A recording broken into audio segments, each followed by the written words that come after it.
मृग तृष्णा अध्याय 59। मात्र 4 दिन के अंतराल में 2 कत्ल, वो भी आईएसआई के एजेंट के, एक ही रिवॉल्वर से। और वही रिवॉल्वर जो प्रोफेसर हंस गंगवार हत्याकांड में सारे रहस्य की जड़ था, जिसकी तलाश मनोज मिंथ को ही नहीं, मानवता को भी थी, आम आदमी को थी, और जिसकी तलाश सारे देश को थी, और जिस रिवॉल्वर की तलाश पर संपूर्ण विश्व की निगाहें लगी हुई थी, क्योंकि उसी जैसे रिवॉल्वर से निकली एक गोली ने उस व्यक्ति की भी जान ली थी जिसने एड्स जैसी जानलेवा बीमारी का इलाज खोजकर मानवता को एक बड़ी सौगात दी थी। आईएसआई के एजेंट्स के बारे में कोई आम आदमी, कोई पुलिस वाला, देश की सरकार, राज्य सरकार और यहां तक कि कोई खुफिया एजेंसी तक नहीं जानती थी। लेकिन उनके बारे में कोई शख्स न केवल जानता था, बल्कि एक एक करके उनका कत्ल करता जा रहा था। यही सोचकर मनोज मिंथ जैसे शख्स सकते में थे। उसके जीवन में शायद ये पहला अवसर था जबकि उसे घटनाक्रम के बारे में ज्यादा कुछ पता नहीं चल पा रहा था। आम आदमी की नजरों में मिंथ और राजीव राय हीरो थे, क्योंकि प्रोफेसर की नायाब खोज तक दुनिया को पहुंचाने वाले यही दोनों थे। लेकिन मिंथ को लगता था कि वो खुद अपने मानकों पर खरा नहीं उतर पा रहा है। प्रत्येक भारतीय व खुद मिंथ को ये एहसास था कि प्रोफेसर हंस हत्याकांड में आईएसआई का हाथ था, जबकि स्वयं आईएसआई के चीफ अमजद इस्लाम को भी नहीं पता था कि वो रिवॉल्वर किसका है जिससे प्रोफेसर की हत्या हुई थी। वो रिवॉल्वर वहां कैसे पहुंची जो उनके किसी आदमी के पास नहीं थी। हां, वो हमला आईएसआई ने ही कराया था, लेकिन प्रोफेसर की हत्या का राज खुद आईएसआई को भी नहीं पता था। इधर अजीत मेहरा और अनीस अंसारी की हत्या ने सारे देश को हिलाकर रख दिया था। मिंथ केवल इतना जानता था कि दोनों ही देशद्रोही थे। वो केवल एक शख्स डॉक्टर अवनीश चतुर्वेदी को जानता था, जो शायद आईएसआई का एजेंट था और जिसने प्रोफेसर के फॉर्मूले हथियाने के लिए दिव्या केसर की मदद से षड्यंत्र भी रचा था। पर वो कातिल इसलिए नहीं हो सकता था क्योंकि घटना वाले दिन वास्तव में वो शिमला से राजनगर तक आने वाली शताब्दी एक्सप्रेस में यात्रा कर रहा था।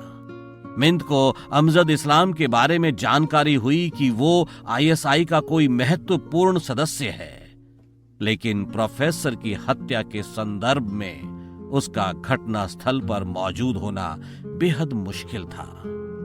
फिलहाल अब प्रोफेसर हत्याकांड के साथ साथ मिंथ और राजीव का एक उद्देश्य आईएसआई को भारत से खदेड़ना भी था। इसलिए इस समय दोनों ही मंत्री अमजद इस्लाम की किसी बातचीत की आवृत्ति को पकड़ने के प्रयास में थे, लेकिन अभी तक सफल नहीं हो पाए थे। चलो गुरु, डॉक्टर अवनीश चतुर्वेदी की तरफ ध्यान देते हैं। दोनों पूरे ध्यान से चुपचाप प्रयासरत थे। अतः अपनी इसी कोशिश में उन्हें चौंक जाना पड़ा जब मशीन ने डॉक्टर अवनीश चतुर्वेदी के एक फोन को कैच कर लिया। अब वे सांसें रोककर बातें सुनने लगे। Chief speaking Shamiya. Good evening sir.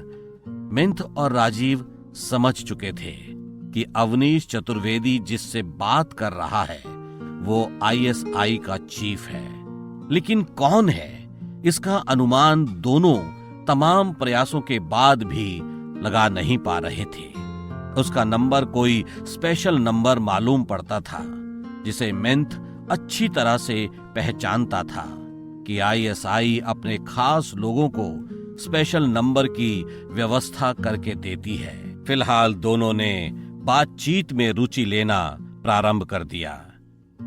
Good evening Chaturvedi, लेकिन अब तू ये बता कि तुझे जिंदा रहना है या नहीं। क्यों क्यों चीफ, मैंने भूल कहाँ की है? अबे तेरे इलाके में एक एक करके हमारे आदमी मारे जा रहे हैं और तू पूछता है कि हमसे गलती कहाँ हुई है। चीफ, ये घटनाएं मुझसे छिपी नहीं है, लेकिन कातिल कोई मौका दे तब ना। यद्यपि मैंने राजनगर में उपस्थित उन सभी एजेंट्स को अतिरिक्त सावधानी बरतने के निर्देश दिए हैं जिनके बारे में मैं जानता हूं, लेकिन चीफ, अपने सभी एजेंट के बारे में तो मुझे भी नहीं पता है। मैं खुद ही बेहद सावधान हूं, क्योंकि आईएसआई के एजेंट होने के नाते मुझ पर भी तो हमला हो सकता है। चतुर्वेदी, एक बात समझ में नहीं आई। वो क्या? प्रोफेसर हंस को मारने के लिए आदमी हमने भेजे थे, लेकिन उसे मार गया कोई और। हम ये भी नहीं जानते कि वो कौन था। मनोज मिंथ और राजीव राय ये बात सुनकर बुरी तरह चौंक गए और एक दूसरे का चेहरा देखने लगे। जी, चतुर्वेदी ने प्रतिक्रिया दी। जी जी क्या करता है, आगे सुन। दिव्या केसर के अनुसार प्रोफेसर ने फॉर्मूलों को एक कोड के अंतर्गत एक वेबसाइट में छिपा रखा था और मिंथ को उस वेबसाइट तक पहुंचाने का प्रयास किया गया, और ये प्रयास प्रोफेसर की मृत्यु के बाद हुआ। हम ये भी नहीं जानते कि वो कौन है। दिव्या केसर को कत्ल करने तू गया था और उसका कत्ल किसी और ने किया, वो भी ठीक वैसे ही रिवॉल्वर से जिससे प्रोफेसर की हत्या हुई थी। हम फिर नहीं जानते वो कौन है। अब एक एक करके हमारे आदमी मारे जा रहे हैं, लेकिन हम नहीं जानते कि वो कौन है। चतुर्वेदी, ये सभी मर्डर एक ही जैसे रिवॉल्वर से हुए हैं, मतलब कातिल एक, पर कौन हम नहीं जानते। प्रोफेसर और दिव्या केसर का मर्डर होने पर हमने सोचा कि शायद कोई हमारा सहयोगी है, क्योंकि उसने वही किया जो हम करना चाहते थे। लेकिन अब तो उल्टी गंगा बह रही है, पर हम कुछ नहीं जानते कि वो कौन है, कहां है, उसका मकसद क्या है। क्यों चतुर्वेदी, क्यों? चीफ बहुत तेजी से चीख उठा। डॉक्टर अवनीश चतुर्वेदी पसीने पसीने हो गया। वो चीफ, तू आत्महत्या क्यों नहीं कर लेता चतुर्वेदी? नहीं। अवनीश चतुर्वेदी के जिस्म में मौत की सिरहन समा गई थी।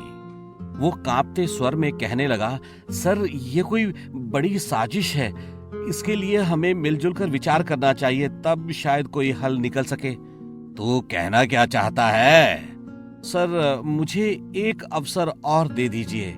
क्या करेगा, बोल।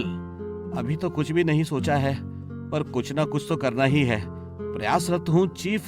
समस्या ये आ जाती है कि हमें कुछ भी पता नहीं लग पाता, और जब कातिल अपना काम करके चला जाता है तब एहसास होता है कि आज उसका लक्ष्य क्या था। तू बात तो ठीक कह रहा है, क्यों ना एक बार सारी स्थितियों पर प्रारंभ से गौर कर लिया जाए।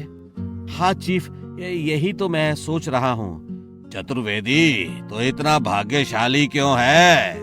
वो कैसे चीफ? देख, संगठन के नियमों के अनुसार अब तक तो तुझे नरकवासी हो जाना चाहिए था, लेकिन तू न केवल अभी तक जीवित है, बल्कि भारत का पहला ऐसा एजेंट है जो मुझसे करीब से बातें करता है।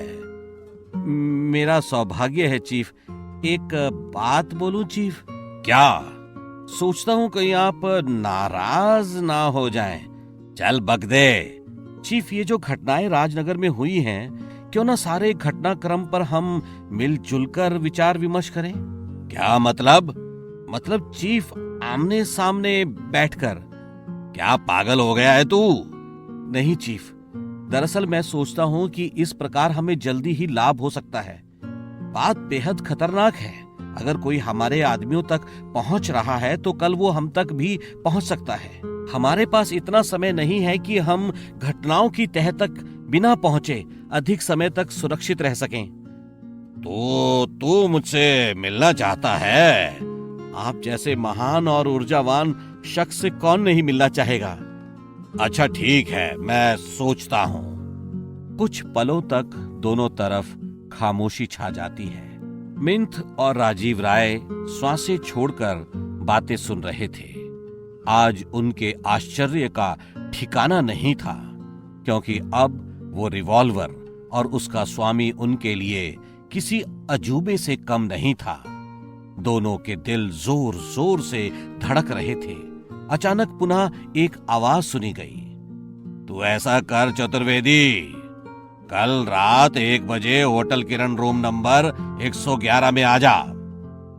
Thank you chief. तू समझ गया है ना? Yes chief. क्या? यही कि कल रात 1 बजे होटल किरण के रूम नंबर 111 में आपसे मिलना है। गुड।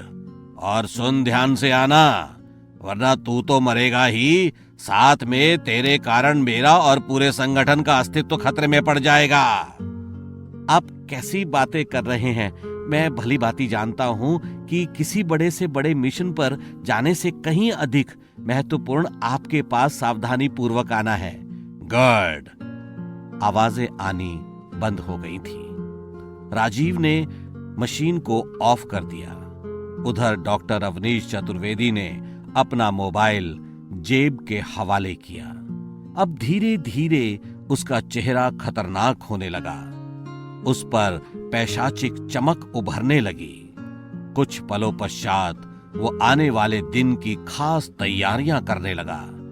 मिंथ और राजीव दोनों जानते थे कि आईएसआई को भारत से उखाड़ने का इससे अच्छा मौका नहीं मिल सकता। उनका सामना स्वयं संगठन के चीफ से होने जा रहा था। पर साथ ही इस बातचीत को सुनने के बाद प्रोफेसर हत्याकांड और भी अधिक उलझ गया था। वे दोनों सोच रहे थे कि यदि उस दिन आईएसआई के एजेंट ने प्रोफेसर को अपना शिकार नहीं बनाया था, तो आखिर प्रोफेसर को कत्ल करने वाला शख्स कौन है? कौन है उस रहस्यमयी रिवॉल्वर का स्वामी? क्या है ये गुत्थी? अध्याय 59 समाप्त होता है।